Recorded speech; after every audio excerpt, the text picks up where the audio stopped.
Well, good morning, everyone. Good morning to you. How are you on this Thursday, the 25th of June, 2020? Well, I tell you, it is such a beautiful day to wake up to. A beautiful morning. The skies look perfectly blue, and of course, the sun is shining brightly.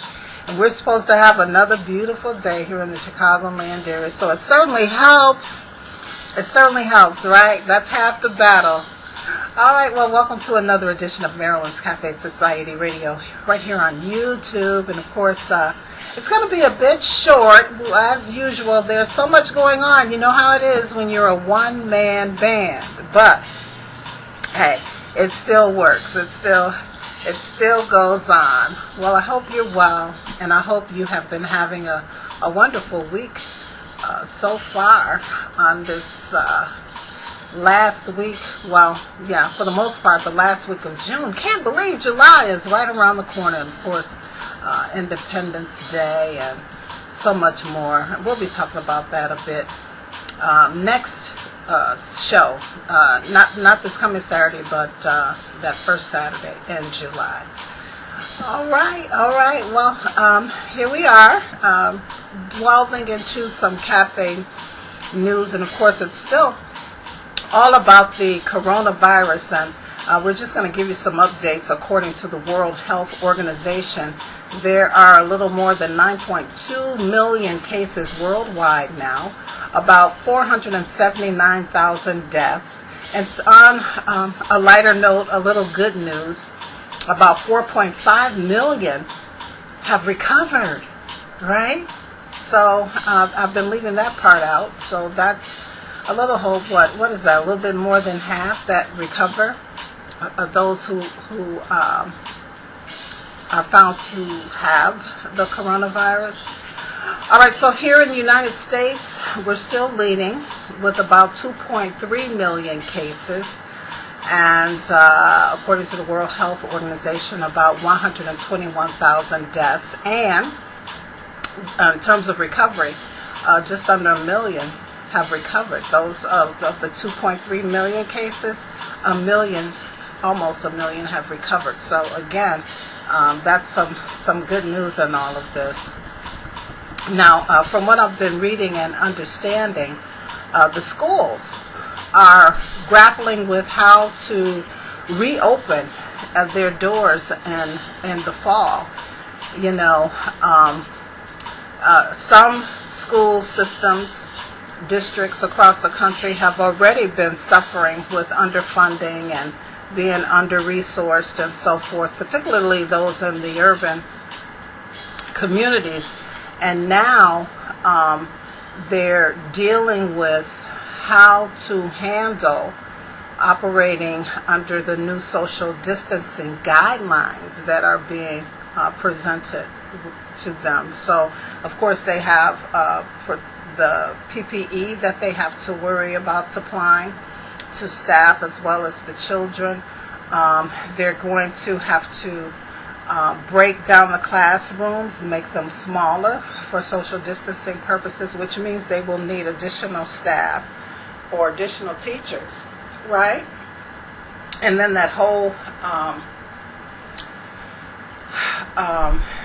conundrum with the transportation of the students and so forth.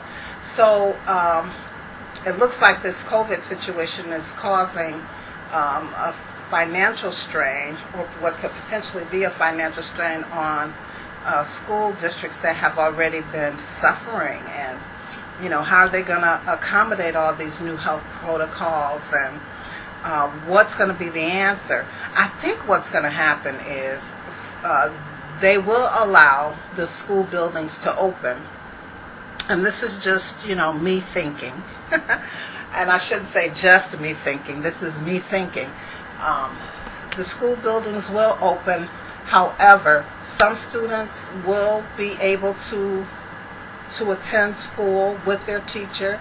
And then I believe what's going to happen is other students will have to do the online learning with a teacher, and that's how they're going to deal with it.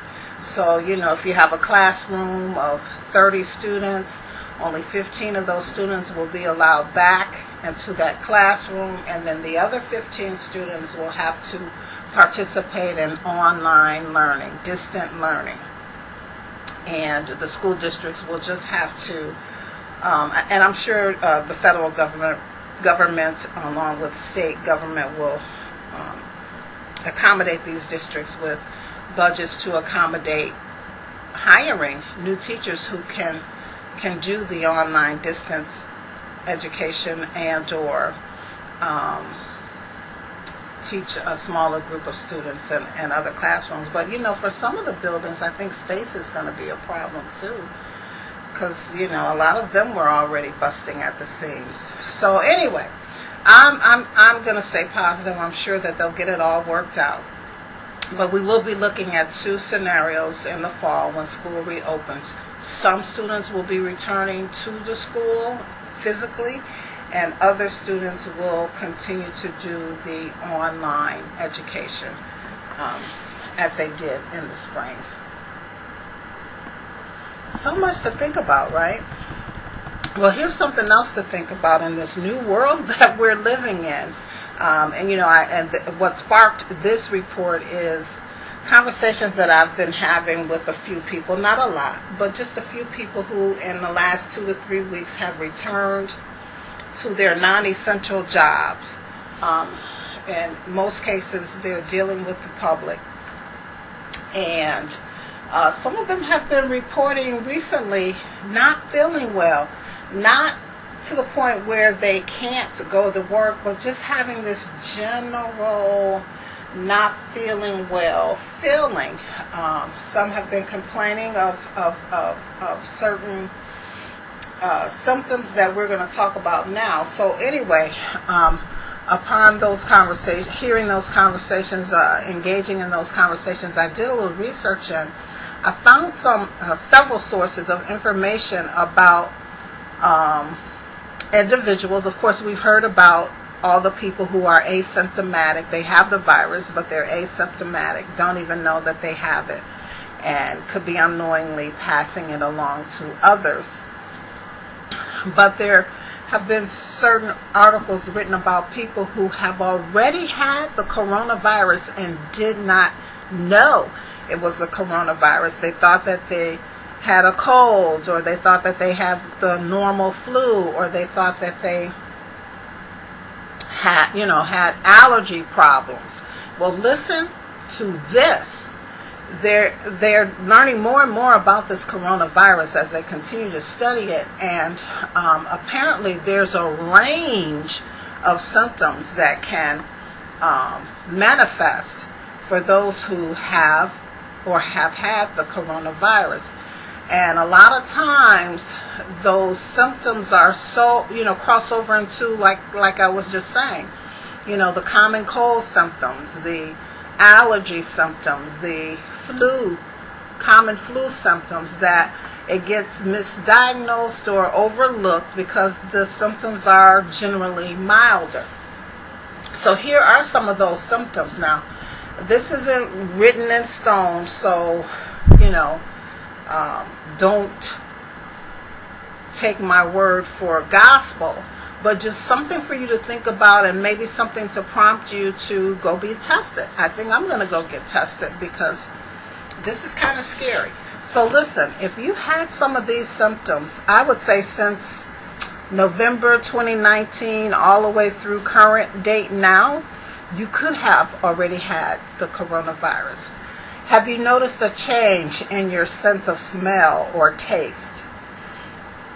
Now, we've heard this in reports before, but many COVID-infected patients say that they experience a loss of smell and taste. And sometimes that symptom can be accompanied with, like the runny nose and the congestion or the sore throat. And so a lot of folks think that, it's the flu, or, it's just a cold. And they don't, go to the doctor and they treat it. And quite honestly, what they've discovered, the doctors have discovered, is that generally their sense of taste and smell returns within a 6-week period.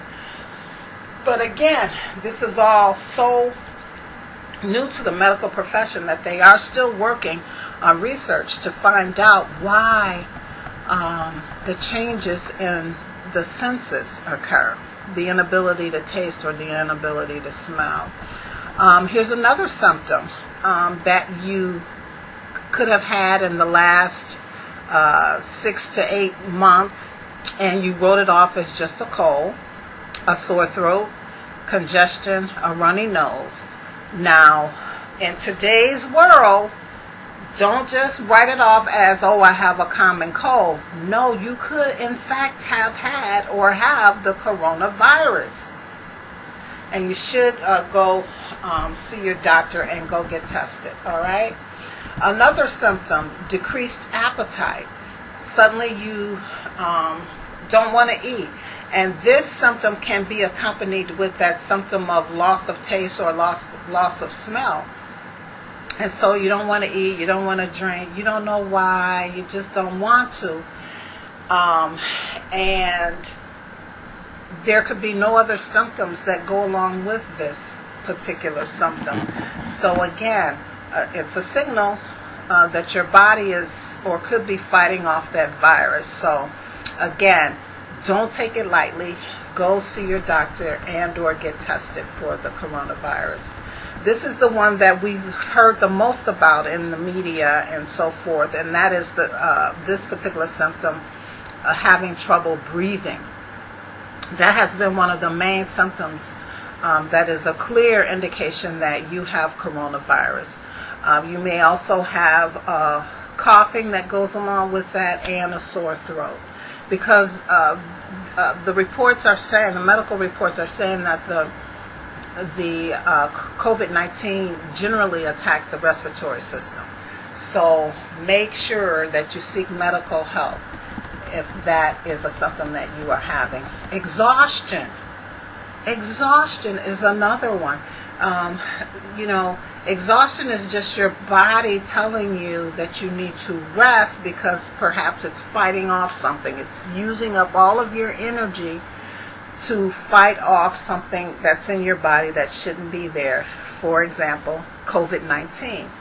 So if you're just unusually exhausted and you're usually this high energy person and you're good, and then all of a sudden now you just feel tired all the time, go get tested or see your doctor because you could have coronavirus, all right? And make sure you get plenty of rest. Don't do like we always do, and that's force yourself to keep going, because your body needs the rest so that it can recover and fight off the virus, okay? All right, and we've been hearing in the last 6 weeks or so, we've been hearing about this symptom. It's called COVID toes. And there's supposed to be some kind of lesions, purplish color lesions that happen on your feet, and sometimes they'll be on your hands. And they're saying that this is an indication that the coronavirus is in your system, and your body is letting you know through these lesions appearing, particularly on your feet, but again, sometimes on your hand. And they can be painful and or cause discomfort. So if you see something like that going on, make sure you seek out medical help. Also, the pink eye is another symptom. Conjunctivitis is the medical term for it, and individuals with the coronavirus have had the symptom of a pink eye. So for people who particularly wear contact lenses, and so you have to put your fingers and the lenses in your eye regularly, try to forego that for now and just stick to regular glasses until this corona thing is over, because you increase your chance of getting the coronavirus if you wear contacts. And then early on when the reports started coming out about this coronavirus and the symptoms, we were hearing how it was important to keep our hands washed and to keep our hands out of our faces, away from our mouths, noses, and eyes. That is so important, all right? So if you get the pink eye, don't just think it's the pink eye. Go get yourself checked out.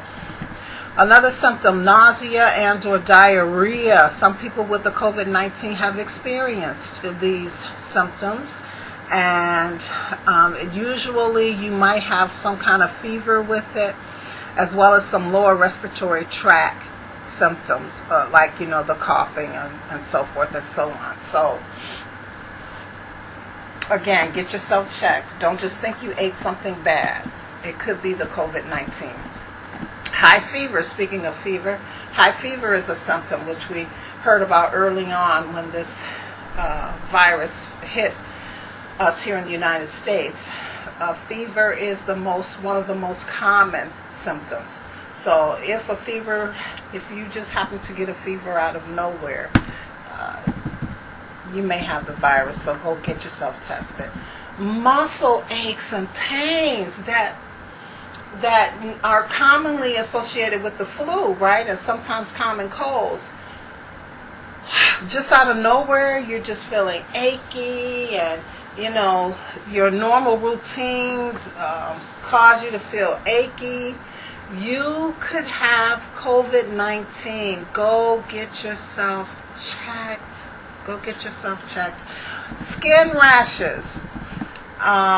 They may look like blisters, hives, just bumps that you don't normally have. Sometimes they can be the purple lesions that we talked about for COVID toes. If they just come out of nowhere and they're kind of uncomfortable, maybe a little itchy, it's due to the restricted blood flow that the COVID is causing to happen in your body. Now, we've heard some reports in the media maybe 4 to 6 weeks ago when they first started saying that the children, and a small number, but the children were coming down with the COVID-19.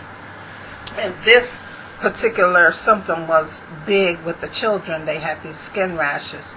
So again, watch out for the kids and yourself. If a rash appears out of nowhere and it's, uncomfortable and itchy, it could be a symptom that your body's fighting off the COVID-19. Dizziness is another symptom.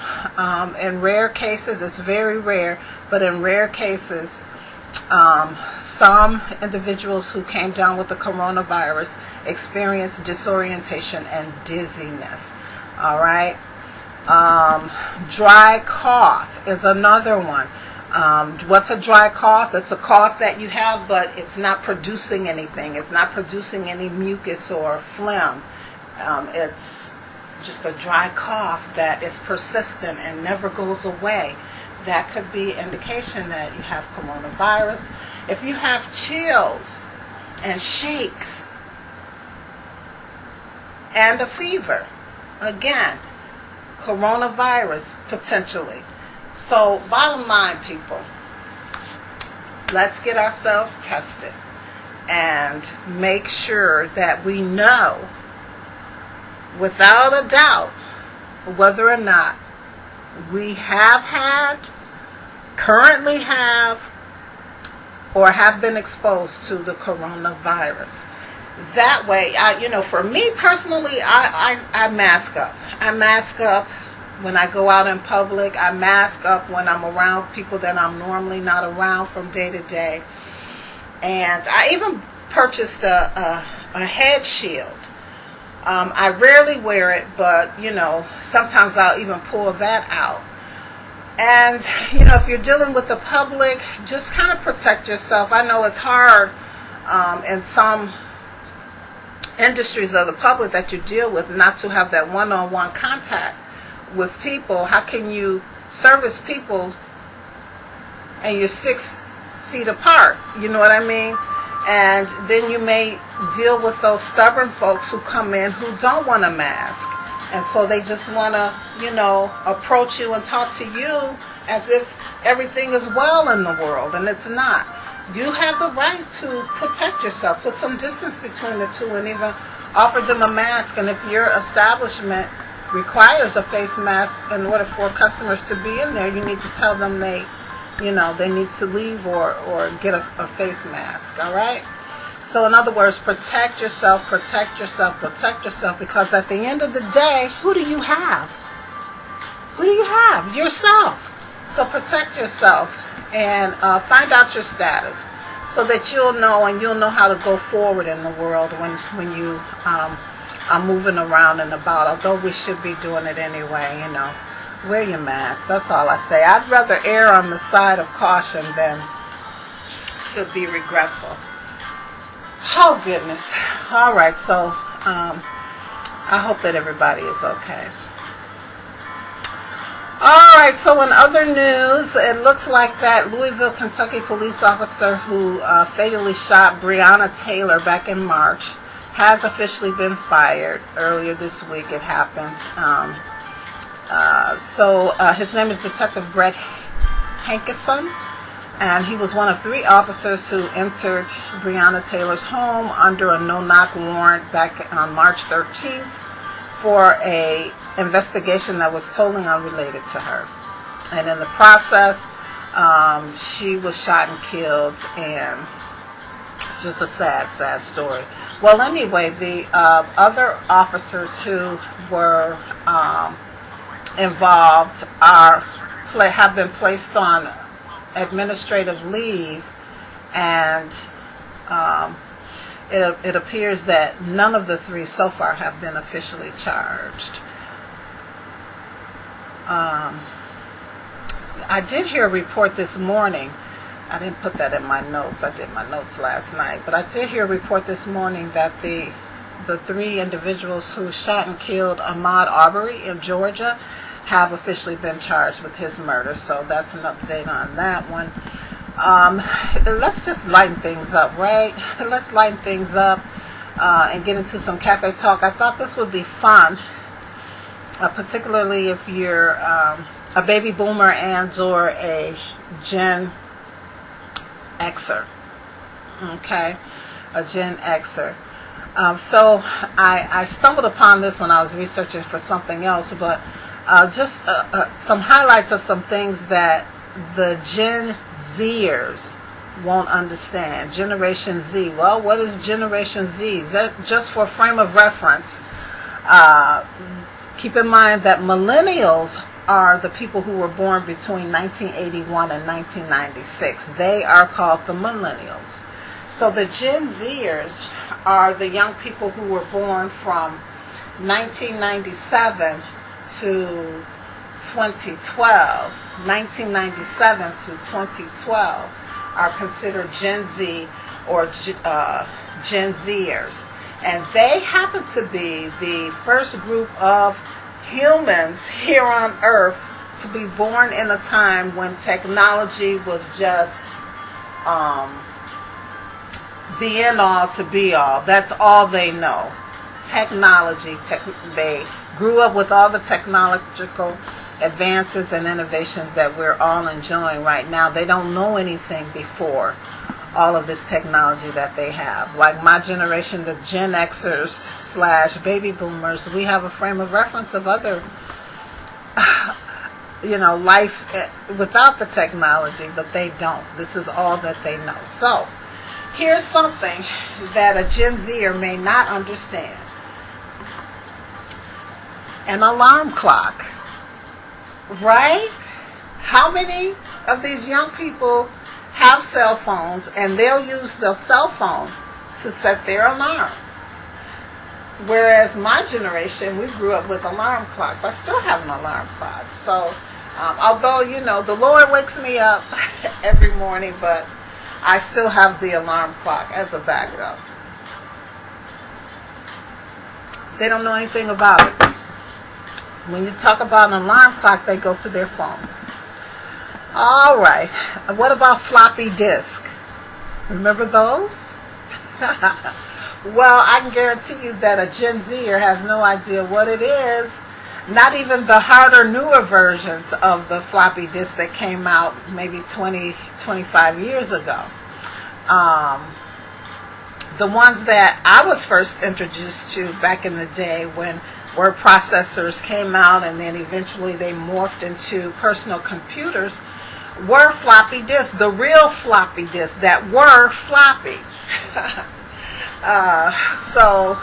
And then like I said, later on the harder versions of the floppy, the smaller, harder versions of the floppies came out. And what these Gen Zers now know are flash drives, digital everything, right? Digital music, digital photographs. That's all they know. They don't know anything about any floppy disk. Gen Zers don't know how to use a landline phone either, and won't even know what a dial tone is if you ask them.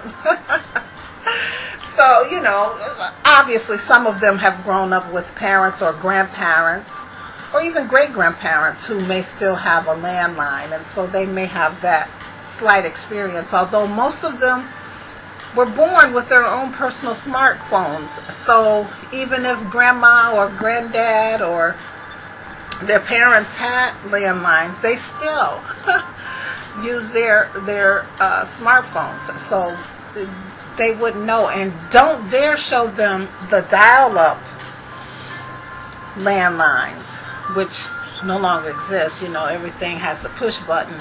Landlines have the push button now, but I remember the landline phones that you literally had to dial. And I know some people are like, what are you talking about? Yeah, see, that's exactly my point. Some people just don't remember that. All right.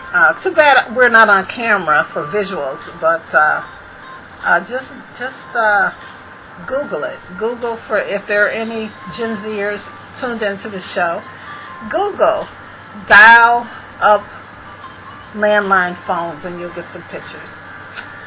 Alright, and speaking of smartphones that these Gen Zers were born with,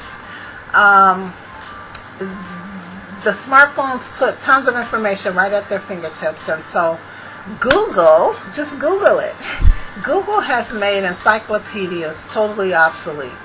They may not even know what an encyclopedia is, for goodness sake.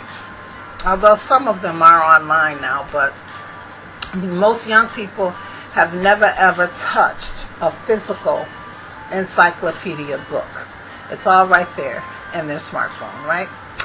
And another thing that they may have never heard of or used is a video store. Remember those video stores back in the day called Blockbuster or Hollywood? Yeah. Who needs them now when Netflix, Hulu, and other services similar are right there at their fingertips? They can just go to their smartphones and watch whatever movie they want to watch. But I remember Blockbuster and Hollywood videos, and it was just fun to go into the store and peruse through all the movies that were out and that you could buy. They even had video games that you could rent and or buy and then take home, pop your popcorn, have everybody over, and just have a good time watching the movies. Kids don't do that anymore. They can use their phone or their laptops to watch whatever movie that they like to watch. And when you talk to them about back in the day when you used to go to Blockbuster or Hollywood video stores, they kind of get this glaze over their eyes. All right, and going back to the phone and talking about dial-up, remember the dial-up internet service? Mention it to these Gen Zers and watch the confused look you get, like, huh? Yeah, back in the early days, the only internet service that was available was the dial-up service, and providers like AOL, Earthlink, CompuServe, Netscape were the ones who provided it, and it took forever to get connected. You could go make a cup of coffee, maybe even cook breakfast as you waited for your internet to connection. And you had to have a landline phone in order to even get on the internet. So that meant if you were on the internet, you could not be on the phone at the same time, right? And vice versa.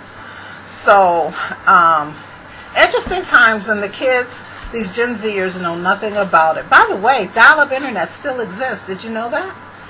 Yeah, there are a few people out there who still use it as a backup, particularly for the people who kind of live out in the rural areas, and they may not have their areas may not have had the upgrades of the internet that the larger urban areas have. All right, and then lastly, if you ask the Gen Zers about MySpace, they'll probably respond, huh? Yeah, guys, remember MySpace? It existed before Facebook. It was like the hottest social networking site from what, about 2004 to 2008?